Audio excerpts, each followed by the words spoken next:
Hello, and welcome to the Channel of Stories.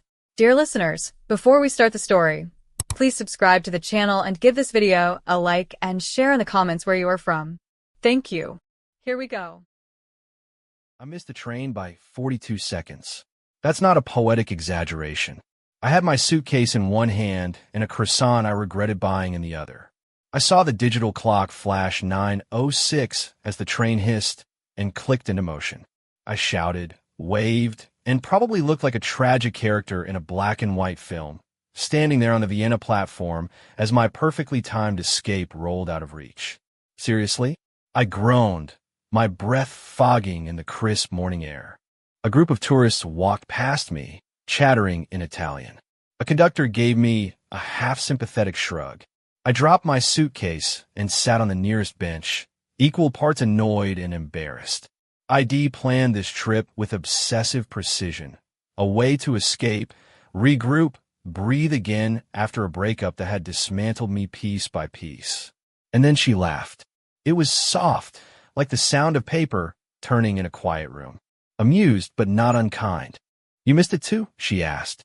I turned, and there she was, wrapped in a red scarf, her dark coat flecked with light snow, and a crooked smile that looked both apologetic and knowing. Her accent was French, the kind of French that sounds like music you once heard in a dream. She sat 2 benches down, holding a steaming takeaway coffee and a battered leather book. I overslept, I admitted, gesturing uselessly at the tracks like the train might reverse out of pity. "You?" She smiled again. And right then, I believed her. We talked until the next train arrived. About nothing and everything. About how she hated how quiet her life had become in Lyon, where she worked at a bookstore that rarely saw sunlight. About how I'd been in a relationship where my feelings felt like background noise. About favorite cities and books that ruined us. By the time the next train came, we hadn't run out of words, just time. She stood, brushed off her coat, and said, "Let's not sit apart." I smiled. Wouldn't dream of it. And so we boarded together, 2 accidental strangers in the same delayed moment. The train was older, the kind with velvet seats and windows that clicked in the wind. We found an empty compartment, dropped our bags, and sat across from each other, knees almost touching, like we were trying not to make the air too serious. Camille leaned her head against the window, eyes closed for a second, then opened them and smiled at me again. I got distracted by a painting in the station cafe, and then by someone arguing about politics over pastries. You know how it is. I nodded, even though I didn't. Her voice had this rhythm to it that made the delay feel less tragic and more like fate. "Camille," she said, extending a gloved hand. I shook it. "Liam." The moment was quiet but not awkward, like we'd both stumbled into something sacred, a brief detour that was about to become everything. She asked if I wanted to share the bench. I did. We sat side by side, her legs crossed, her book open but forgotten. I asked about the title. It was a collection of surreal French poetry. She translated a line for me that went something like, "Love is a train that never announces its platform." We laughed at the timing of it. I told her I was heading to Prague to visit my cousin, that I needed a break from Vienna and from myself. She didn't ask for details. She just said, "I think the universe makes us late on purpose sometimes, so we meet the right things." That smile was dangerous in the way it made me want to remember everything she said. For the first hour, we talked about books. Not in the pretentious way people do to impress each other, but in the way people talk when they're finally seen. She told me about her father's love for poetry and how she'd grown up hiding in corners of the library in Lyon. She loved Virginia Woolf and hated Shakespeare's comedies. I told her about my obsession with Murakami and how I once drove 3 hours just to buy a second-hand copy of Sputnik's Sweetheart. Then we talked about why we were really on this train. She said, "I needed to feel like the world was bigger than my apartment." I nodded. I needed to feel like I wasn't disappearing. Camille tilted her head, curious. "Who made you feel invisible?" "My ex," I said. She didn't mean to, but eventually, I just became a piece of furniture in our life. Camille didn't respond right away. She looked out the window, the cities blurring behind us like old dreams. Then she whispered, "I know that feeling. Like your wallpaper someone liked once, but now they walk past without seeing. We sat in silence for a while after that, but it wasn't empty. It was shared. She took out a pen and started drawing on the fogged glass. Small constellations, linking imaginary stars. "Do you think we meet people for a reason?" she asked. "Only the ones who stay," I said. She smiled at that, but there was something behind her smile that looked like sorrow. The kind of sorrow people wear when they're used to leaving first. The train rolled into the Czech countryside, and golden fields stretched out in every direction. She pointed at them and said, "I like how quiet this feels. Like we're moving, but not running away." I wanted to reach for her hand then. I didn't. Something told me this wasn't a story that could be rushed. We stopped talking for a while. Just watched the world pass, slowly.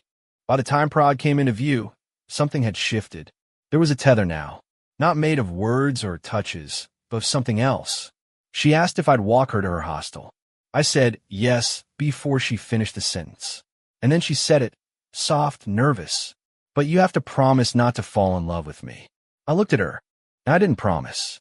Prague welcomed us with rain. Not the harsh, sideways kind, but soft, rhythmic, like the city itself was sighing. We stood outside the station under a narrow awning, watching puddles form in the cobblestones. Camille wrapped her scarf tighter, and I asked if she was cold. "No," she said, "just thinking." We walked, slowly, like we weren't in a rush to end the night. The city glowed gold and gray, streetlights catching raindrops midair like little stars. I offered to carry her suitcase. She said no, then handed it to me anyway after tripping twice on the uneven stones. Her hostel was near Old Town, a quiet, vine-covered building that looked like it belonged in a forgotten fairy tale. She didn't go inside right away. Instead, we sat under a cafe awning across the street. It was closed, but the chairs were dry enough, and neither of us wanted to say goodnight. "I like it here," she said, resting her chin on her knees. "It feels like it forgives people." I asked, "Do you need forgiving?" She thought for a long time. "Sometimes I think I leave people before they can leave me." I nodded, understanding in a way that made her eyes soften. Maybe we're all just running toward the one person who finally stays. She looked at me, not with romantic drama, but something quieter, like she saw the part of me I didn't show anyone. Then she said, "You don't feel like a stranger." And I said, "Neither do you." The rain got heavier, so we ducked into a bookstore that was somehow still open. It smelled like old pages and black tea. We wandered through narrow aisles, whispering titles we loved and laughing too loudly in the poetry section. She found a book of Rilke poems and read one aloud in French, then translated it on the fly. Her voice echoed in the dusty space, and I swear time folded in on itself. By the time we stepped back outside, the city was quiet again. At her door, she hesitated, then leaned up and kissed my cheek, barely, and said, "Let's not name this." And I said, "Okay." But my heart was already doing the naming for me. That night, I couldn't sleep. I kept replaying the way her hand brushed mine in the bookstore, the way she said my name when she laughed. I wrote her name in my notebook 3 times, then crossed it out like a teenager. In the morning, she texted one word, "Coffee." And I replied, "Always." The next 2 days blurred into something that felt like a dream you don't want to wake from. We wandered through Prague like tourists pretending we lived there, coffee in paper cups, hands brushing but never quite holding. We rode the tram without a destination, got off when we saw something beautiful, and spent hours people watching near the linen wall. She bought a tiny sketchbook and started drawing things she didn't want to forget. The waiter with crooked glasses, a couple arguing in front of a fountain, the way I smiled when I thought she wasn't looking. I bought us 2 hot chocolates from a vendor who looked like he'd been alive since Prague was founded. Camille spilled hers on my sleeve and dabbed it with her scarf, laughing, saying, "Now it's ours." Each moment built something between us, something neither of us dared to find. On our final night, we returned to Charles Bridge. It was just past midnight, the city humming softly around us. The Vltava shimmered below like liquid glass, and the statues on the bridge loomed like silent witnesses. We stood at the center, where lovers tied locks to the railing and threw away keys. She leaned into the wind and said, "In another life, we wouldn't have met here." "In another life," I said, "we wouldn't need to keep track of time." She turned to me slowly, like every part of her was saying goodbye before she said it. Then she reached up and touched my face, just one hand, just enough, and kissed me. It wasn't hurried or passionate or desperate. It was slow, quiet, like something sacred, like she was writing it into my memory with her lips. When she pulled back, she whispered, "Sometimes I think the universe gives us just a taste. Not the whole thing, just enough to know it's real." She looked away then. I saw the tears catch in her lashes, but she didn't let them fall. "I have to go," she said. "Early. I didn't want it to be like this." I asked, "Will I see you again?" She opened her mouth, closed it, then kissed me once more, shorter this time, sadder, and walked away. She didn't look back. I stood on that bridge until sunrise. I woke up to silence. No message, no trace. Her name wasn't saved in my phone, and I realized I'd never even asked for her last name. My backpack felt heavier that morning. When I opened it, her red scarf was looped through the zipper, tied like a ribbon, like a whisper. I searched the city. I went back to the bookstore where we danced between shelves and recited poetry.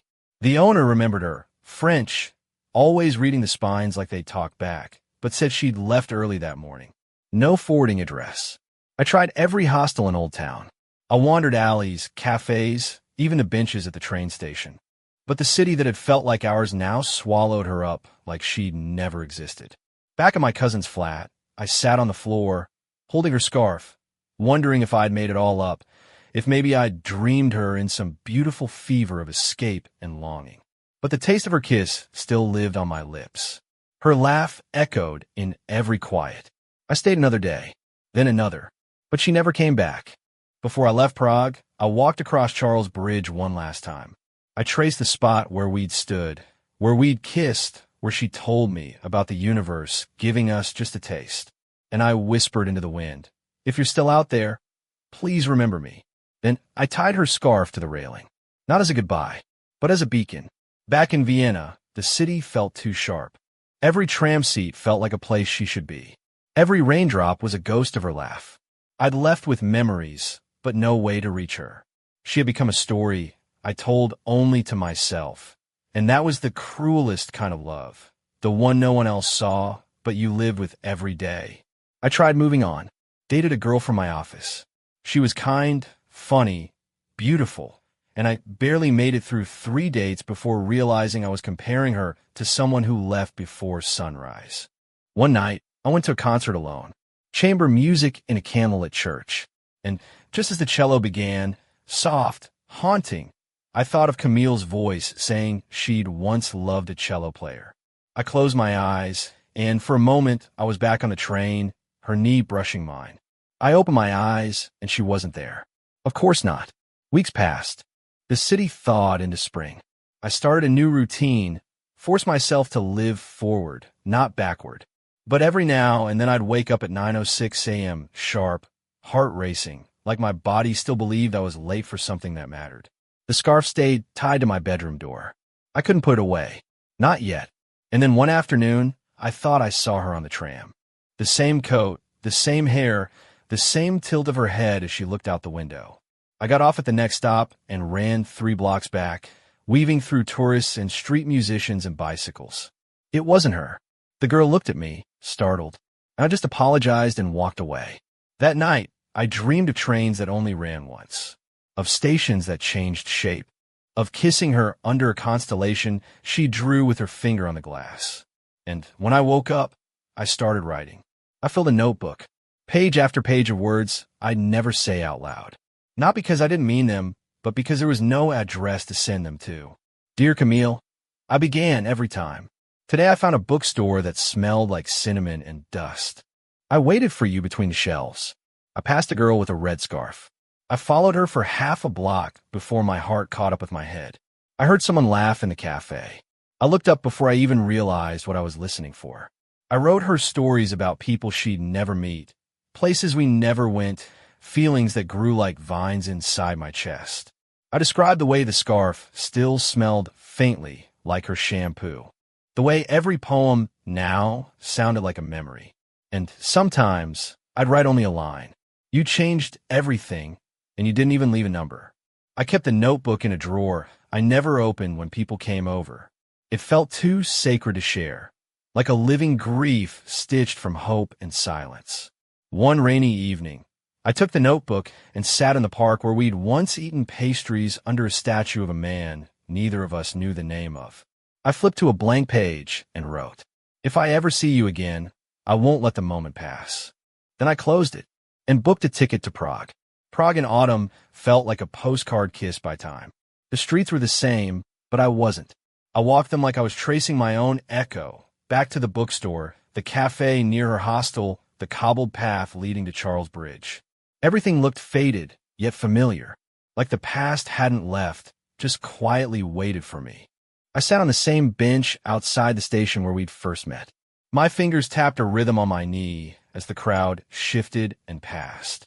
Part of me believed, desperately, foolishly, that she might appear again. Red scarf, crooked smile, eyes full of unfinished poems. The day stretched long and uneventful. I watched trains come and go, counted languages I couldn't place, and kept glancing up every time I heard laughter. Then, just before dusk, I stood to leave. And there she was, across the platform, hair tucked into a dark coat. Same scarf, different eyes, tired, unsure. She saw me, stopped. The world went still.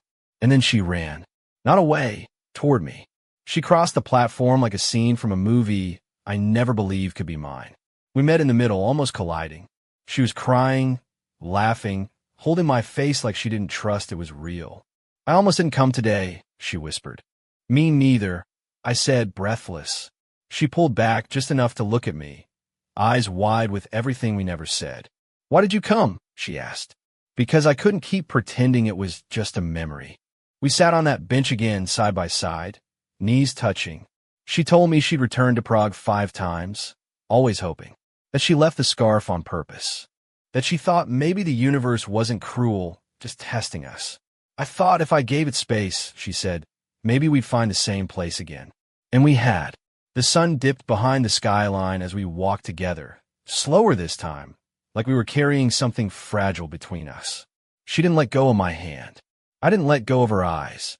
We sat in the same tiny cafe, the one we'd laughed in days before she vanished. The same waiter was still there. He didn't remember us, but it felt like the universe did. Camille stirred her coffee absent-mindedly.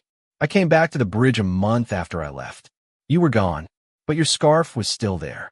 I hoped you'd find it," I said. I wasn't ready to give up. She smiled, softer now. "I never did." Then she reached in her bag and pulled out my old notebook, the one I'd forgotten I'd left in the bookstore that night. My name was scribbled inside, just once under the date. "I kept it," she said. "Read every word. It felt like you were writing to a version of me that remembered how to be brave." I said. "Still am." That night, we didn't part ways. We wandered Prague like we had the first time, coffee in our hands, hearts fuller and lighter. She took my picture on the bridge. I drew a constellation on the foggy tram window. We kissed near the astronomical clock, and people stared, but neither of us noticed. We didn't rush to name it this time. We didn't need to. We knew. And when we boarded a train the next morning, any train, no real destination, we sat in the same seats, leaned our heads together, and let the rhythm of the tracks carry us into something new. Now we ride trains together. Not because we're trying to escape anymore, but because we finally know what it means to arrive. We live in Lyon, just above the bookstore where Camille still works on slow, poetic days. I moved in 6 months ago with one suitcase and a heart that finally beat without bracing for impact. She still wears that red scarf in winter, though it's more faded now, a threadbare badge of how we began. Some Sundays, we take the early train to anywhere. No plan, just coffee and the comfort of knowing we'll get there together. She sketches strangers and kisses my cheek when no one's looking. I still carry the old notebook, now filled with new letters, ones I actually read to her. We visit Prague every year on the same day. We sit on that bench at the station. We walk the bridge. We don't talk much while we're there. Just hold hands and listen to the city breathe. Camille once told me that the universe doesn't give second chances.